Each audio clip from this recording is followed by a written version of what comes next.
Final stage of a group atau tahapan perkembangan yang terakhir, yang final dari sebuah kelompok. Ada beberapa tugas yang harus dilakukan di dalam final stage ya, di dalam tahapan perkembangan terapi kelompok yang terakhir, khususnya yang harus dilakukan oleh kelompok yang tertutup atau close group ya. Masih ingat teman-teman ya, di mana dalam close group itu anggota-anggota kelompok itu bersifat tetap ya, tidak ada penambahan anggota kelompok yang baru. Jadi dari awal sampai terakhir anggotanya ya itu-itu saja ya. Yang pertama adalah waktu bagi anggota untuk melakukan konsolidasi pembelajaran yang sudah mereka dapatkan. Artinya apa? Artinya di dalam pertemuan terakhir ini anggota kelompok itu mengkonsolidasi atau mengkoordinasikan seluruh pembelajaran. Jadi seperti direview, diresum gitu ya, disimpulkan.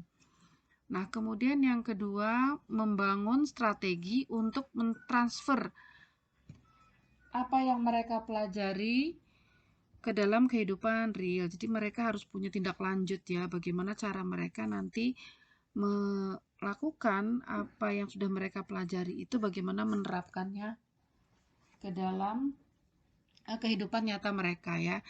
Selanjutnya di situ fasilitator harus bertanya ya, dalam rangka mereka mengkonsolidasikan dan juga tadi mentransfer apa yang mereka lakukan. Jadi yang pertama misalnya, apa arti kelompok terapi bagi mereka, apa manfaatnya, seperti itu ya. Selanjutnya apa yang mereka lakukan setelah kelompok ini bubar, setelah kelompok ini terminasi. Nah, di situ nanti tujuan-tujuan yang disebutkan tadi, tugas dalam final stage nomor 1 dan 2 itu bisa dilaksanakan. Yang keempat, anggota harus mampu menghadapi kenyataan ya, bahwa terminasi itu sesuatu yang memang sehat gitu ya. Nah, karena tidak semua nanti anggota kelompok itu bisa menerima ya dengan nyaman gitu ya. Ada yang merasa cemas gitu kan, karena kelompok itu akan berakhir padahal mereka mungkin sudah merasa saling support, udah merasa punya teman begitu ya. Nah, jadi sekali lagi tugas dalam final stage itu mereka harus mampu menghadapi kenyataan dan bagaimana mereka bisa untuk mengucapkan perpisahan ya di dalam tahap terakhir itu. Kemudian jika kelompok tersebut berfungsi terapeutik, maksudnya betul-betul berfungsi untuk penyembuhan ya, maka anggota itu sebenarnya dapat belajar lebih lanjut. Jadi dia dapat meneruskan untuk belajar hal-hal baru di luar kelompok itu. Jadi mereka tetap bisa move on, tetap bisa produktif walaupun tidak gabung dalam kelompok itu lagi ya. Nah, walaupun tentu saja mereka pasti ada perasaan kehilangan, sedih, dan itu memang wajar ya, dalam kehidupan kan pasti kita pernah merasakan kesedihan, tetapi sekali lagi mereka tetap bisa untuk banyak hal-hal yang positif yang memberikan mereka kepercayaan diri yang lebih baik di dalam kelompok itu, dan mereka tetap bisa belajar setelah kelompok itu bubar gitu ya. Kemudian dalam kelompok tertutup atau close group, setiap anggota memberi umpan balik kepada anggota lain perubahan positif apa yang telah mereka lakukan. Nah, jadi di dalam pertemuan terakhir ini anggota-anggota itu saling memberikan apa ya, kayak apresiasi gitu ya, bahwa anggota lain itu temannya itu sudah berubah dalam hal ini. Jadi itu penting untuk dilakukan ya, sehingga saling mensupport, kemudian juga jadi sadar gitu bahwa kelompok itu betul-betul penting untuk mereka ya. Nah, bagaimana tugas di dalam fase terminasi atau mengakhiri hubungan ini ya, atau fase perpisahan bagi kelompok yang open. Kalau tadi kelompok yang close, sekarang kelompok yang open, di mana anggota-anggota itu memang on off gitu ya, maksudnya mereka bisa gabung kapan saja, bisa keluar kapan saja, sehingga dari pertemuan awal sampai terakhir itu anggotanya memang berganti-ganti. Nah, Yang pertama adalah tugasnya anggota yang akan melakukan terminasi, karena kan tadi anggotanya mungkin berubah-berubah ya. Nah, bagi anggota yang akan terminasi itu sebaiknya memberitahukan kepada kelompok kapan mereka akan terminasi ya. Jadi tidak tiba-tiba terminasi gitu, sehingga memberi kesempatan kepada anggota tersebut untuk menyatakan hal-hal yang belum tercapai. Mungkin ada hal-hal yang mereka perlu sampaikan.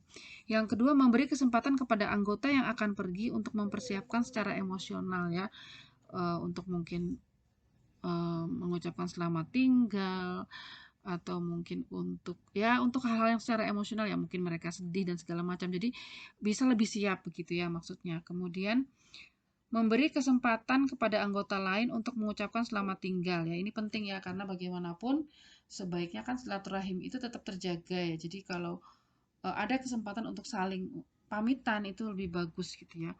Dan untuk berbagi bagaimana reaksi mereka dan memberi umpan balik. Jadi sekali lagi di pertemuan terakhir itu kalau itu dikoordinasikan sebelumnya gitu ya, mereka itu semua tahu kapan mau terminasi gitu kan, ada anggota yang mau terminasi itu kapan, jadi bisa dikondisikan dan bisa memberikan umpan balik gitu ya kepada anggota itu tentang kemajuan dan lain sebagainya, kemajuan yang telah dicapai. Kemudian mengeksplorasi bagaimana pengaruh budaya tertentu terhadap makna terminasi. Jadi di sini mungkin penting sebagai fasilitator itu untuk memahami, mengeksplorasi atau memahami bahwa orang dengan budaya yang berbeda itu akan berbeda reaksinya mengenai perpisahan ya. Ada yang berpisah itu kayaknya sedih banget gitu ya.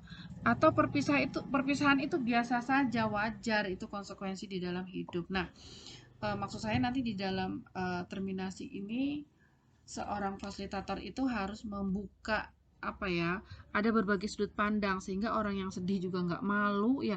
Ya udah, kalau sedih kan wajar gitu kan, tinggal diekspresikan.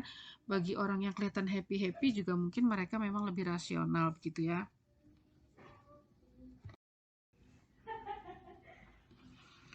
Nah, selanjutnya penting untuk menolong anggota yang akan terminasi untuk mengidentifikasi atau mengenali bagaimana cara mengambil hikmah dari kelompok ke dalam kehidupan sehari-hari. Jadi intinya kan bagaimana mencari hikmah, apa sih sebenarnya lesson learn apa sih yang sudah dipelajari di dalam kelompok itu, dan bagaimana untuk menerapkannya di dalam kehidupan sehari-hari.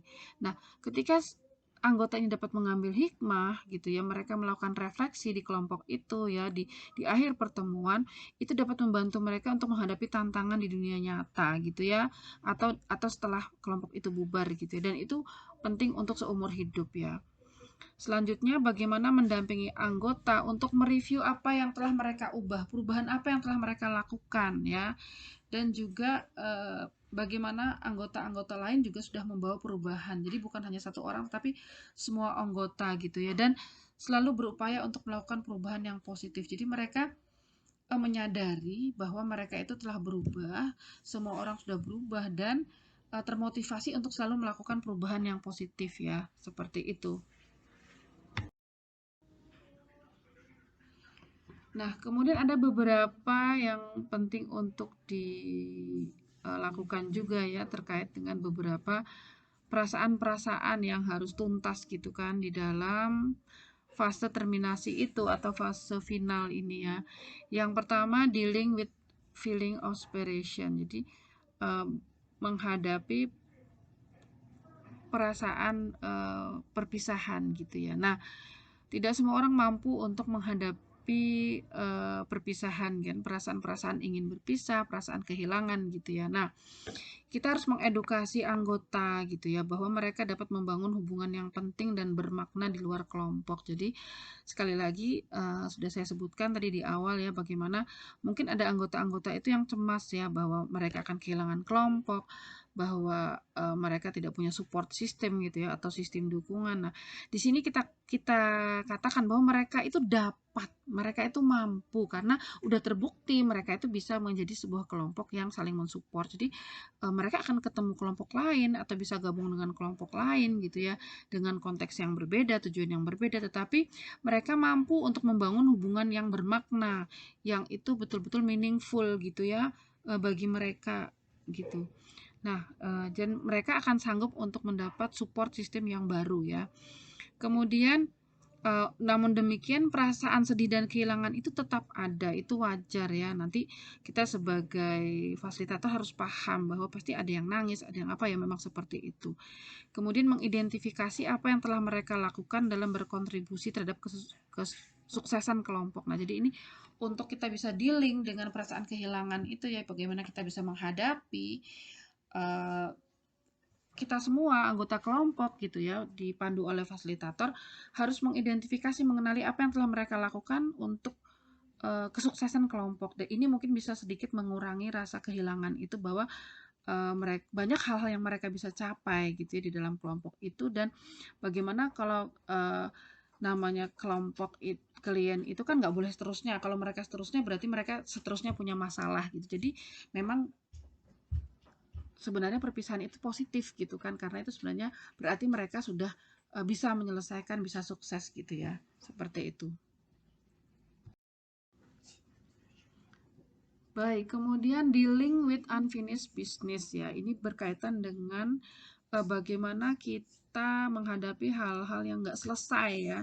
Jadi yang namanya kelompok itu pasti ada aja orang yang masih penasaran, merasa nggak tuntas, merasa nggak puas ya. Kita nggak bisa menjamin yang namanya orang bisa puas itu kan nggak ada kan di dunia ini. Pasti ada saja, walaupun menurut kita kita sudah berusaha untuk memfasilitasi kelompok ya, anggota-anggota itu maksimal, tapi pasti ada orang-orang yang tidak puas apapun alasannya ya. Nah, di sini berarti penting untuk di dalam fase perpisahan itu kita memberi kesempatan kepada seluruh anggota untuk mengungkapkan, siapa tahu ada unfinished business, ada hal yang nggak selesai apapun itu, entah konflik, entah agenda kegiatan dan seterusnya ya. Kita kasih space lah, biar paling tidak ada upaya untuk merilis stres itu ya, membantu menghilangkan ketegangan atau kecemasan itu atau kekecewaan itu. Paling tidak kita memfasilitasi. Nah, kemudian fasilitator sekali lagi tidak bisa mencegah adanya perasaan yang tidak terselesaikan ya. Bisa saja misalnya ya, yang agak ekstrim, ada saja mungkin anggota kelompok itu yang masih dendam ya, mungkin pernah dikritik, dikonfrontasi ya, dan dia ingin menyampaikan itu kepada anggota lain. Ya udah, kita kan nggak bisa melarang juga gitu ya, kita fasilitasi saja. Nah, tetapi lebih baik lagi kalau perpisahan itu tidak tiba-tiba ya. Jadi pada saat hari itu berpisah baru kita kasih tahu, enggak ya. Lebih baik dipersiapkan sejak awal gitu ya. Mungkin diingatkan beberapa sesi sebelumnya agar orang-orang yang punya perasaan unfinished ini ya, tidak selesai ini, bisa mengungkapkan lebih awal. Dan siapa tahu ketika betul-betul perpisahan, masalahnya bisa diselesaikan ya, kalau merasa punya konflik gitu ya, dan lain sebagainya. Nah, kemudian ini yang saya sebutkan tadi ya, mengingatkan dan melakukan refleksi beberapa sesi sebelum perpisahan gitu. Jadi sekali lagi mungkin perlu 1 sesi, 2 sesi sebelum betul-betul berpisah gitu ya. Dengan mengatakan dan kita sudah mulai mengkondisikan. Jadi kita latih gitu ya, exercise. Misalnya 2 sesi sebelum perpisahan itu kita simulasikan. Misalnya, jika hari ini adalah hari terakhir Anda di dalam kelompok, apa yang Anda ingin sampaikan? Nah, jadi di situ nanti sekali lagi perasaan-perasaan unfinished itu bisa diekspresikan, yang mungkin itu masih bisa kita carikan solusi gitu ya. Nah, kemudian selanjutnya mereview apakah kata-kata terakhir anggota itu berharga ya untuk disampaikan, dan bagaimana kalian merefleksikannya dalam kehidupan sehari-hari. Jadi maksudnya gini, kita review. Jadi misalnya tadi kan, kalau hari ini adalah hari terakhir Anda dalam kelompok, apa yang ingin Anda sampaikan? Kan berarti macam-macam nanti ya. Mungkin ada yang masih dendam dengan anggota kelompok lain, ada yang masih kesel gitu ya. Nah, kita suruh lagi mereka untuk mengintrospeksi atau merefleksikan, kira-kira kalau ngomong itu di pertemuan terakhir, ngomong masih marah, ngomong masih dendam, itu apakah worth it gitu ya, apakah itu tuh penting, apakah itu precious, itu berharga, bernilai gitu, ataukah jangan-jangan harusnya di fase terakhir itu kita harusnya baik-baikan, toh setelah itu belum tentu ketemu lagi, saling mengikhlaskan. Nah, itu kita serahkan kepada mereka, biar mereka sendiri mikir ya, biar mereka itu cepat dewasa gitu. Walaupun kita tidak bisa mencegah orang untuk misalnya tadi mengatakan hal-hal yang unfinished yang mungkin menyakitkan, tetapi ya kita suruh juga mereka merefleksikan untuk berpikir 2 kali, 3 kali lagi untuk mengatakan sesuatu itu, apakah itu memang penting gitu ya. Nah, selanjutnya kita refleksikan bagaimana sebaiknya memberi kesan terakhir kepada orang lain.